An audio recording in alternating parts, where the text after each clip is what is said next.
तो दोस्तों, मेरा नाम है रौनक। आप सब लोग मुझे जानते ही होंगे।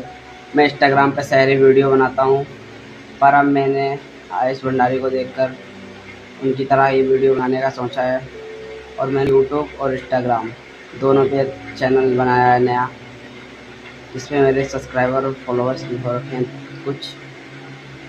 दोनों का नाम है रौनक ब्लॉगर 880। तो आप सब लोग उसको जाकर सब्सक्राइब एंड फॉलो ज़रूर कीजिएगा।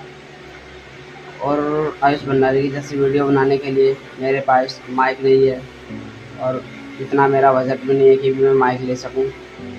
तो आप सब लोगों से मेरी प्रार्थना है, ये मेरा ऊपर स्कैनर दिख रहा होगा आप लोगों को, आप लोगों का जितना मन करे 1 रुपये, 5 रुपये, 10 रुपये आप डाल सकते हैं। जो कोई भी मुझे देखना चाहता है कि मैं बड़ा यूट्यूबर बनूं, वो 1 रुपये, 5 रुपये डाल सकते हैं।